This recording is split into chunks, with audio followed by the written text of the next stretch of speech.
Sa inyo, nasa 300, 1 kilometer lang, imagine nyo.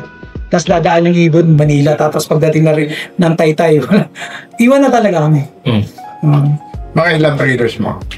Ang breeder ko, wala pang 100 eh. Okay. Nasa, yung mga talagang ginagamit ko, mga 16 pairs lang. Now, PHA, mga ilan entries mo? Sa North and South?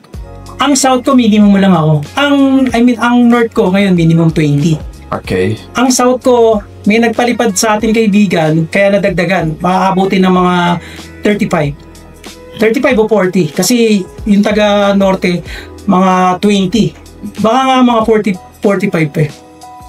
Good. Sir, paano kayo pumili ng breeders? Naniniwala pa ako sa eyesight. Hindi ako masyado sa mata eh. Sa mata. Ang pinagbabasa ko, performance eh. So, Kumbaga, kung nanalo yung ibon na to, yun ang gagamitin ko. kayo ng piniper. Winner sa winner. Winner. Kasi ang katwiran ko, pag winner, yun eh. Kumbaga, malaki ang tiwala ko na maglalabas ka ng winner. May ganyan ako yung story eh. Yung saplungan ko, yung winner ko ng RMC, yung champion ng Ale, tapos third place ng Katbalogan. 4 na taon na hindi pa rin nagbubuga ng winner. Pero sabi ko hindi ko to susukuhan kasi magaling siya eh. Dapat mag-anak din siya ng winner. Ayun, after 4 years naglabas ng winner. Yun si Day Tripper. Yun yung nag-overall sa MMFC. Bago ako pumasok ng PHA, nanalo yun si Day Tripper. Set 6 laps up to Tacloban. Tapos National MacArthur, kinarga ko umuwi. Ano yun? Kumbaga parang, halimbawa, ito yung winner mo. Pinapalitan mo ng pares? Hindi, O, yun talaga. Pares over, turnover sa uppers over. Okay. Ganun din yung yung overall ko ng BBC saka yung pinag-pair ko rin yun. Ay, hindi pala BBC. Meron din akong overall na mga sa Wadlow Race eh. Yun ang pinagpapares ko. Hindi mo niro-rotate? Hindi. Kumbaga, kung ano talaga yung pair niya, yun talaga yung... Hindi, meron akong nasubukan, yung kapatid nung winner ko si Day Tripper, yung Day Tripper sis. Pinaris ko siya sa ibang lalaki. Nananalo rin, kaso hindi maganda record. Siguro hindi siya consistent. Kaya binalik ko na lang siya dun sa original talaga. Kasi yun, halos nag-MacArthur champion sa atin sa PHA, tapos nag-2K winner yung anak. So magkapatid. Ilang season ka nanalo sa MacArthur? Ilang season na? Last year lang ako nanalo ng MacArthur. Last year. So, with PHA, lately, aside from PHA, saan ka sumasala? Ngayon, meron po akong BBC. Okay. Tapos, ang BBC ko North lang. Kaya ang lipad ko ngayon North, BBC North, saka PHA North. PHA na. Tapos sa South, PFC naman, saka PHA. Yung dalawa lang. Ayun, bukod pa sa breeders, sa breeding mo, ano ba yung may mga sistema ka pa na ginagamit in preparation ng breeders pag start ng breeding mo? Kasi yung tradition na magkakalapati, yung purga, yung flashing, ang ginawa ko kasing flashing natural na lang. Natural, bawang. Bawang na lang, saka sibuyas, saka luya. Kaya nga sabi nila, kulang na lang ng toyot suka. Adobo na eh. Are you using motivation method? Ang motivation ko, Sir Jaime, pagdating na ng dulo eh. Pero pag yung mga first 3 laps, So sa dulo, may pare sila?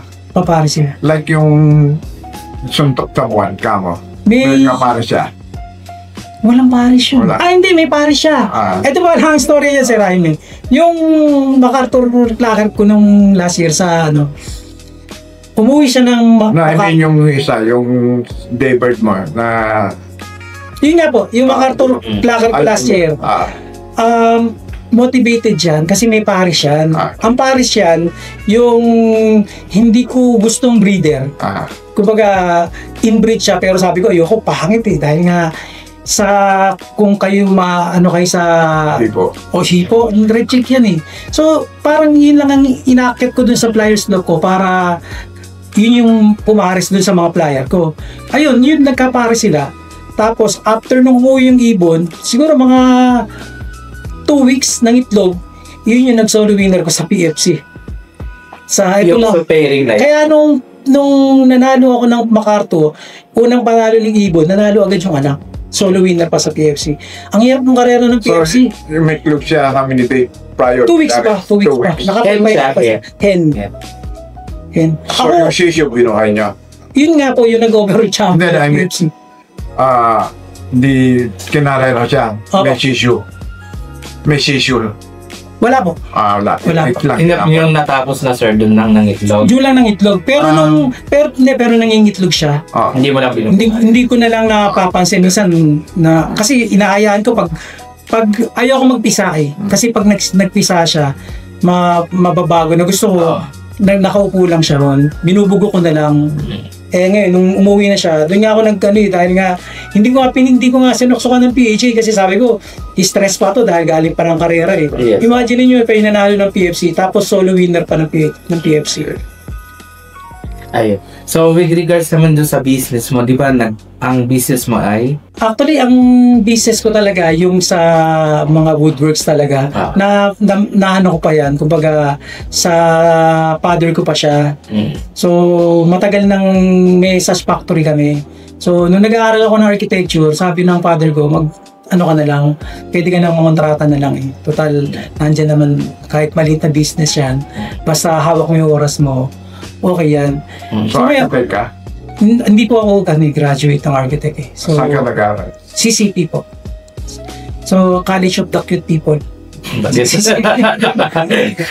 Sa Santa Mesa, dyan po ako nag-college. Hindi na ako kasi nung time na nag-aaral ako noon, medyo school bukol din kasi ako noon. Kaya sabi ng tatay ko, kung kaya mo nang tumulong sa akin, dito ka na lang sa shop. So, napakinabangan ko naman yung architecture. So, may mga naman ako na kliyente na mga kaklase ko architect. So, yun na rin nagbibigay sa akin ng project. Tapos, yung nagkalapati na ako, doon na pumasok yung Pigeon Perks pa kaya Ochoa pa eh. So, si Ochoa ang nag-introduce sa akin na pasukin yung Pigeon Accessories. Ngayon, sabi ko, sige, pwede naman. So, nag-open ako sa Pigeon Accessories.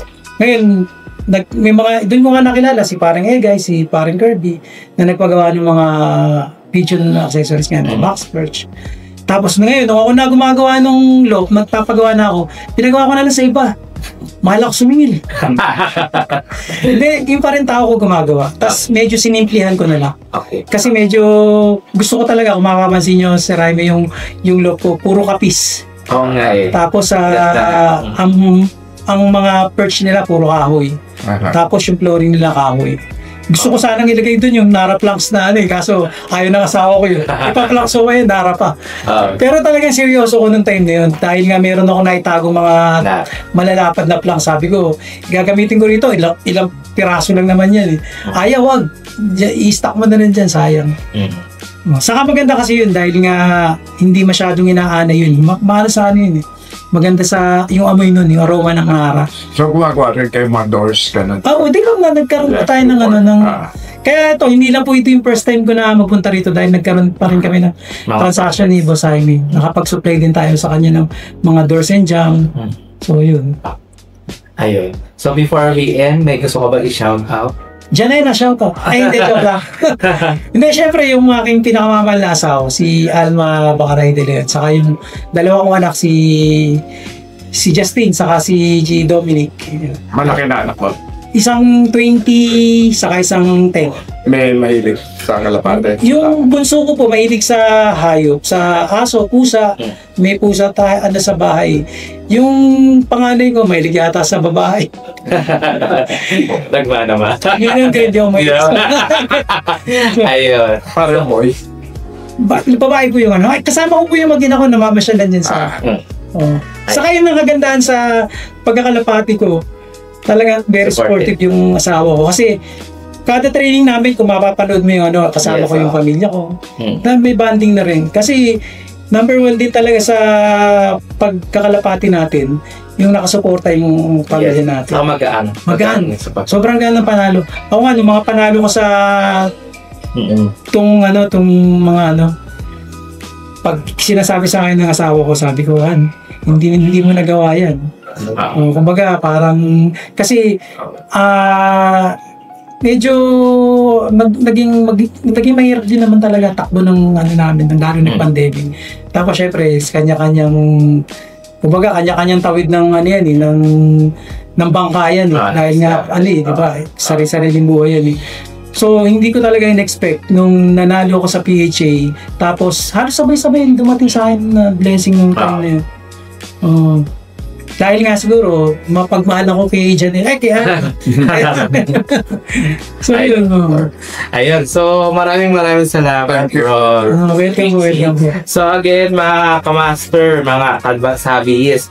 So, wag niyo pong kakalimutan mag-subscribe po sa aming YouTube channel. I-like and share nyo lang po ang aming FB page, ang Advanced Hobbyist with Jaime Lim.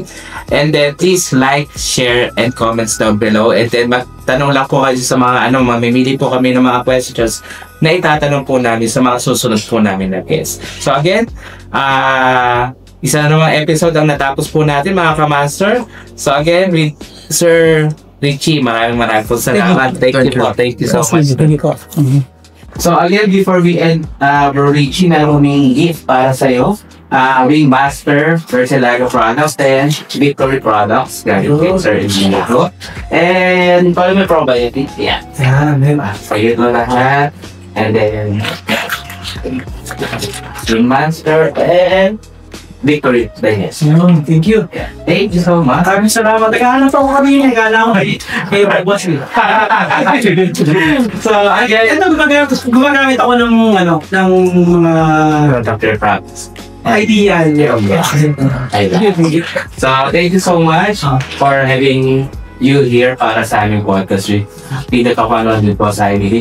And again, nagpapasalamat kami sa lahat ng aming mga major sponsor, ang Ringmaster Versilaga, ang Victory, Polymer Probiotic, Bonamix, we're open pa rin po for any sponsorship na dahil po sa akin. So, ayun guys, again, maraming po salamat again. Maraming salamat ulit. Saka salamat sa, ayan, sabi ko nga kanina, dahil nandito na ako dito sa podcast nyo, dadami ng viewers yun ng mga babae. Joke lang. Thank you so much.